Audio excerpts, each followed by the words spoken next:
Well, good morning. Wow, it feels like it's been a while since I filmed anything, because it has been a while since I filmed anything. I had to take a couple of weeks to focus on some other stuff. Life has been throwing me some curveballs lately. Nothing bad though, it's just, change, and change is uncomfortable, particularly for me. I'm a Cancerian and I like things to be the way I like them.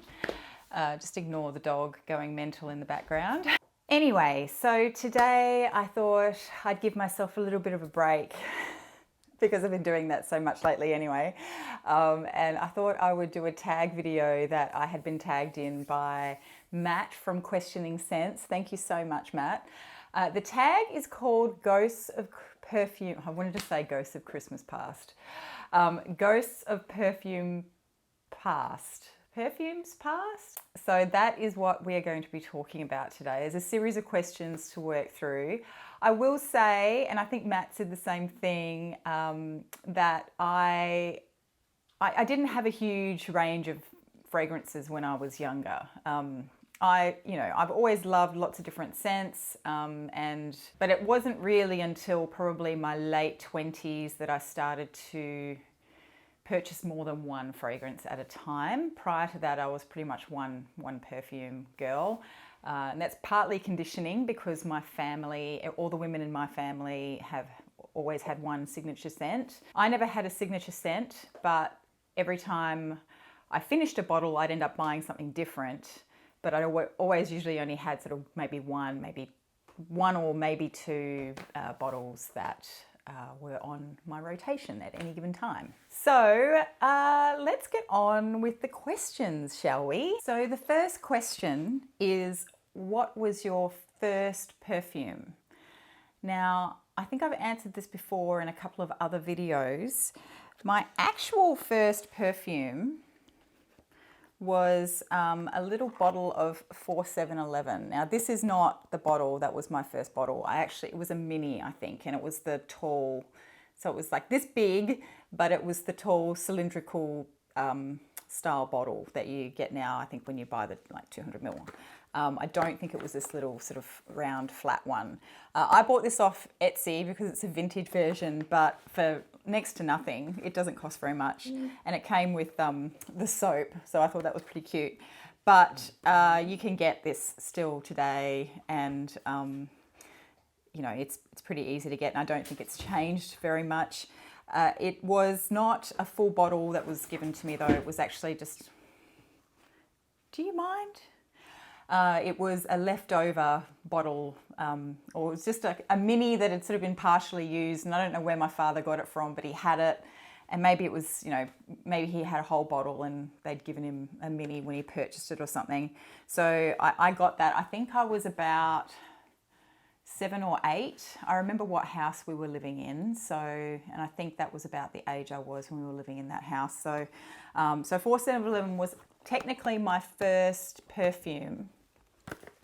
But my first full bottle of perfume that was just mine, and it was bought only for me, was Le Fleur. Now, Le Fleur is discontinued. This is by Coty, and I've talked about this in previous videos.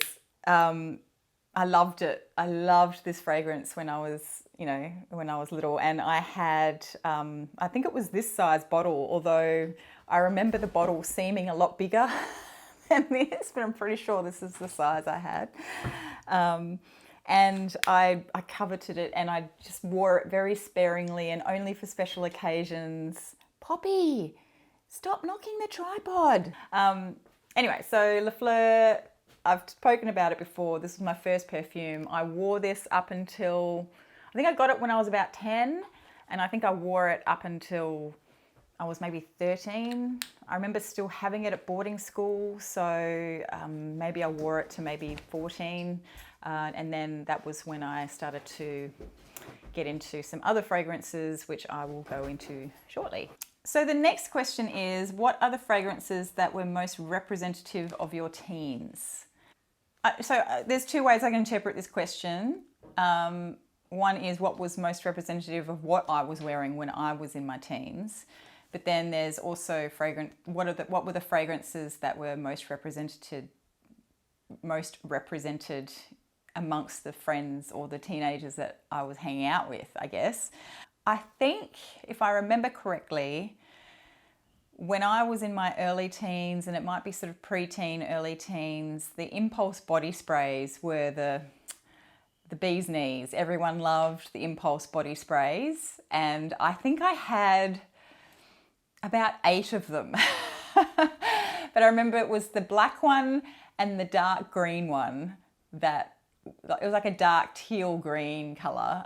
They were my favourites, but and I think they were kind of more I don't know what they would have been. They might have been sort of heavier, spicier ones, if you could call any of them heavy and spicy.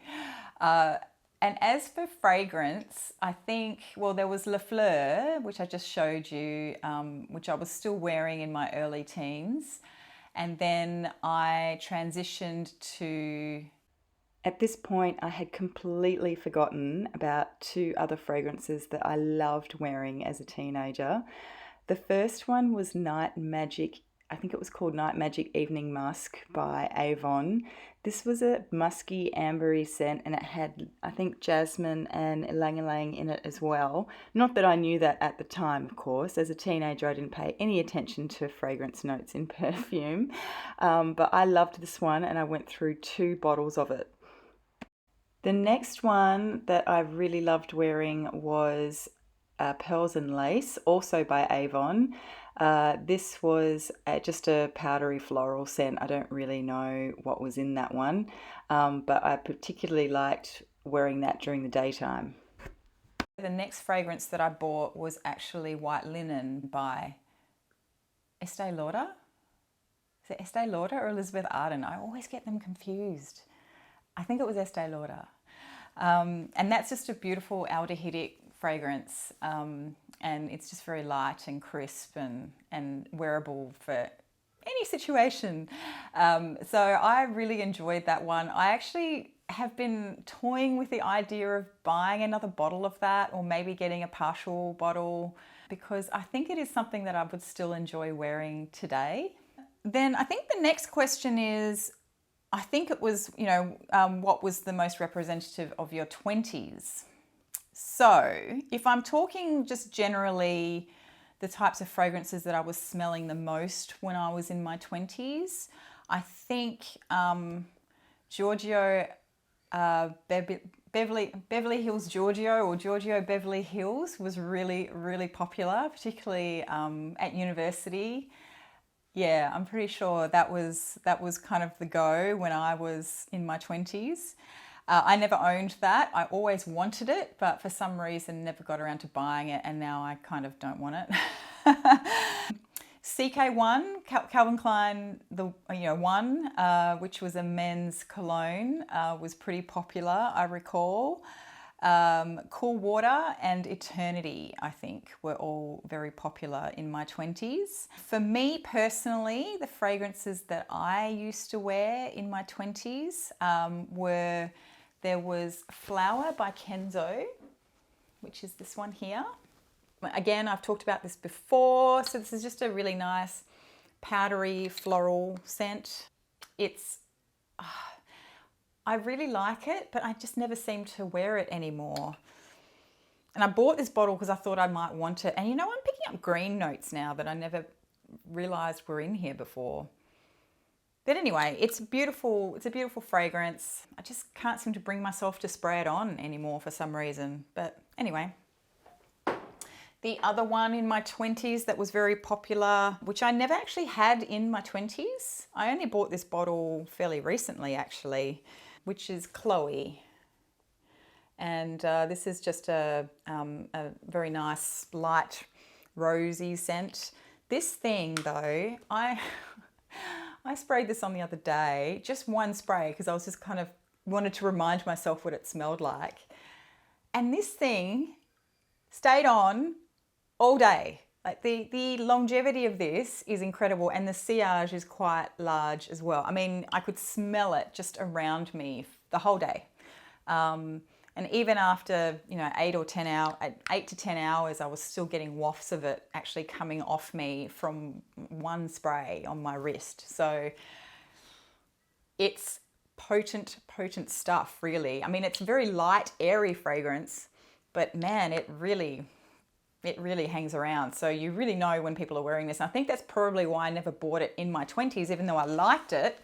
And note, it's a rose fragrance and I liked it, but I just never bought it because I think everybody was wearing it and I just smelled it everywhere, and I thought, well, I don't need to buy it because I smell it wherever I go. So that was another one that was kind of representative of what the women were wearing, I guess. The other two, there's actually three, but I don't have a bottle of the other one.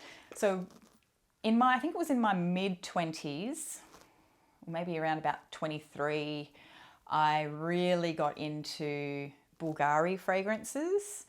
And this came about because I was a big fan of reading Janet Ivanovich books. I don't know if that's how you say her name, but she wrote this series about a female bounty hunter, and they were just hilarious.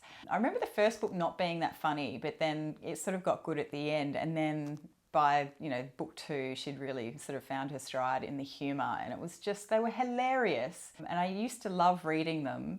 It really just sort of easy holiday kind of books to read. And one of the main characters, who was the real bounty hunter, who would always get the main character out of trouble, she mentioned in this book that he used the Bulgari green tea shower gel. So one time when we were on holiday in my mid-20s, I think we were in Sydney, and I went hunting for the Bulgari store to find this green tea perfume and I wanted the shower gel as well. And I ended up getting that, I think, from just our department store, but I couldn't get the fragrances. At that time, they weren't stocking Bulgari in the department store at least not in Sydney where I was. So I had to go over to the actual Bulgari store. And, you know, I'm in my mid-20s. I'm a full-time student. I'm doing my PhD and I'm poor, right? And so I rock up to this Bulgari store in the city, in the middle of Sydney, which is really quite posh. The Bulgari store is, at least. And I think I'm wearing just really casual clothes, you know, just jeans and a t-shirt and probably no makeup because I don't normally do makeup. And you know, it was one of those scenarios where you have to ring, you can't just walk into the store, you have to ring the buzzer and that they come out and open the door for you. It's all locked. And of course, I didn't know that. So I've just waltzed up to this store and tried to push on the door and hit it at full speed and bounced off it. It was very embarrassing. And then I almost didn't go in because of that. And I'm pretty sure the door man was just thinking I was a complete idiot. But anyway, I went in there. I knew what I was looking for, and I got the green tea fragrance. It was the Mäurer Wirtz Extreme. I don't know if they make the Extreme anymore. It was one that was in this style bottle. So it was, the squat bottle. So that was my first Bulgari fragrance, and I loved that fragrance. In fact, I have been sort of toying with the idea of getting another green tea, another one. I think you can get, it's just called Mäurer Wirtz Perfume or something like that now. But then that sort of started me down the line of a whole heap of Bulgari fragrances. So then the next one shortly to follow was this one, which was the Voile de Jasmine. I have this problem every time. Voile de Jasmine. Veil of Jasmine, okay? Just seriously, I don't know why I can't say it. Anyway, so that's a beautiful, very light, airy, musky jasmine scent. Love it, love it, love it. And then I also got, towards my late 20s, I picked up a bottle of the Rose Essential, which I think may have now been discontinued. There's This bottle is really old. I mean, look at that, it's all tarnished and stuff. It's just, ugh, it's disgusting. I'm pretty sure this has turned a bit. It still kind of smells the same, but I haven't really looked after this bottle. I mean, you know, I was in my 20s. I didn't really think I was going to be keeping these forever. In my early 20s was when I started to start wearing more than one fragrance at a time. So it's weird that, you know, I would never have thought that this bottle would have lasted this long when I bought it. Same with the Jasmine one. But, you know, obviously it was a time when I was starting to buy more and you know, not, you know, just focusing on one particular fragrance. So anyway, that's just a something to note, I guess.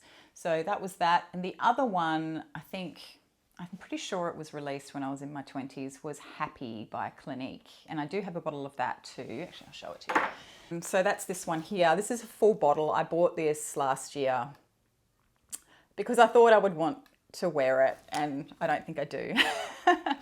I have, however, used it as a bedroom spray just to, especially when we open the window and let the sun in.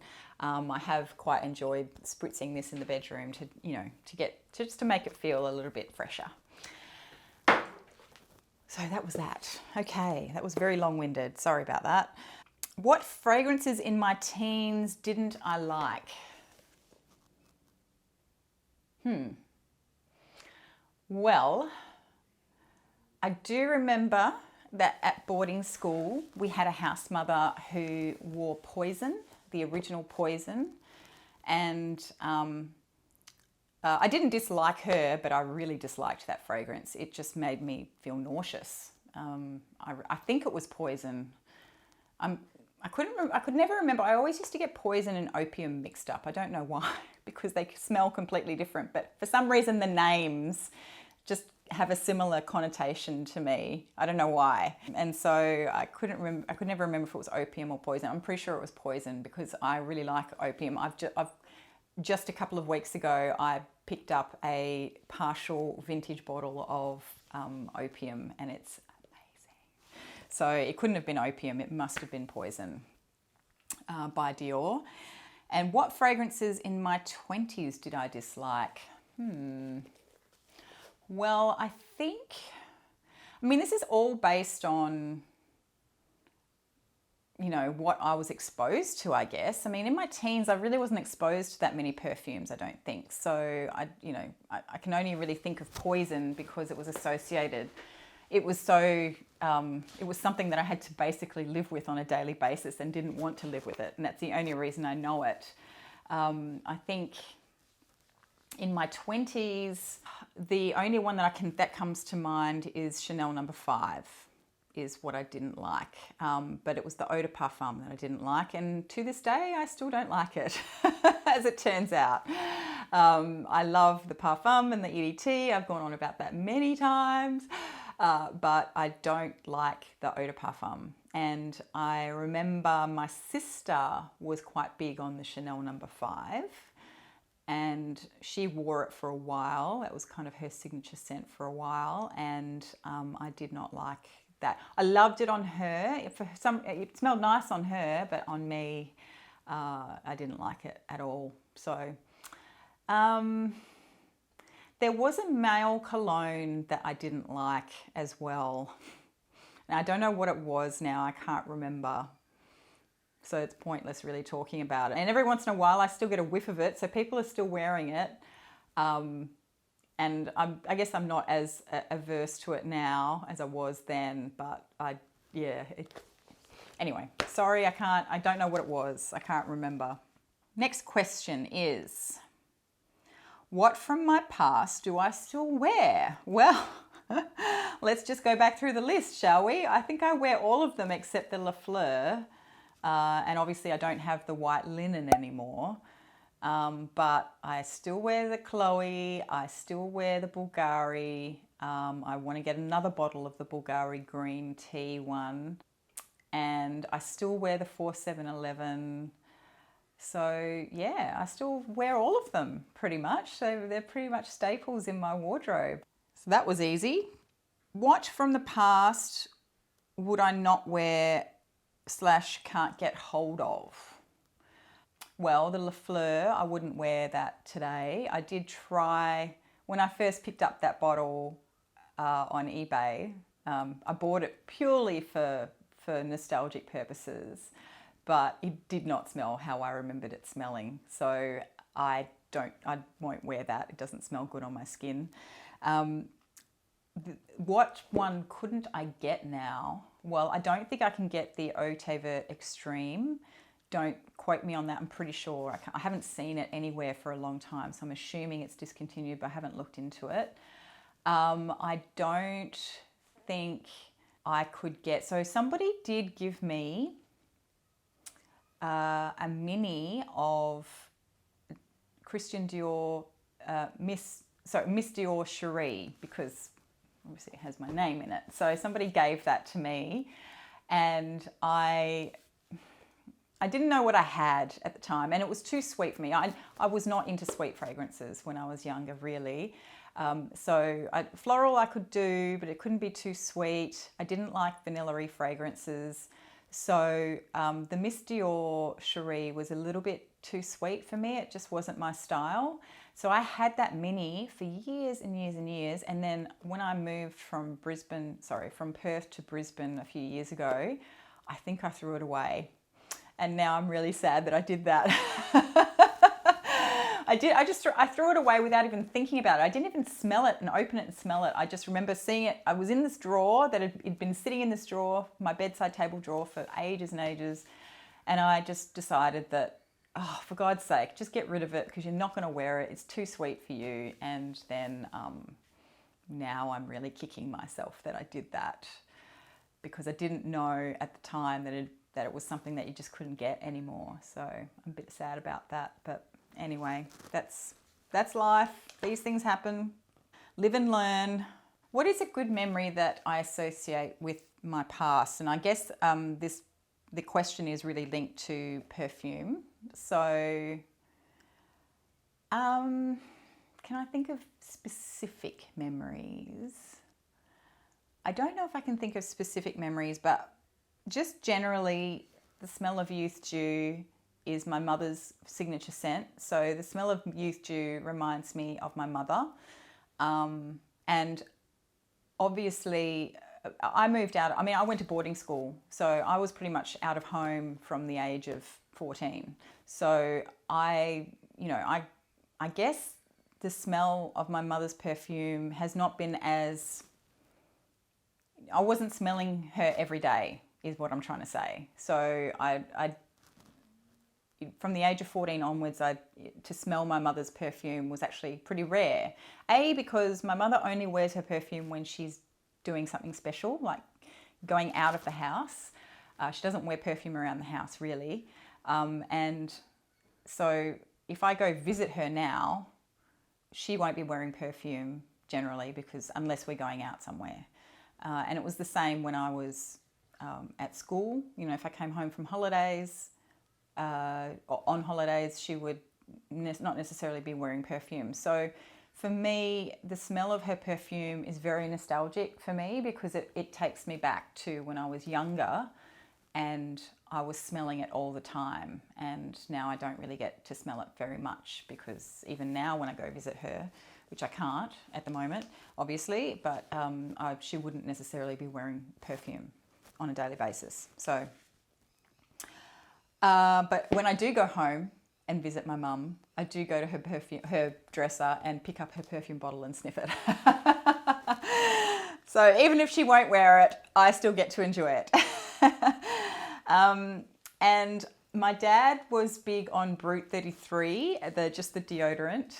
So that is something that takes me back to my teenage years, or my early childhood. It also was, my sister went through a phase when, and so did I think because my sister did. So she was the trendsetter.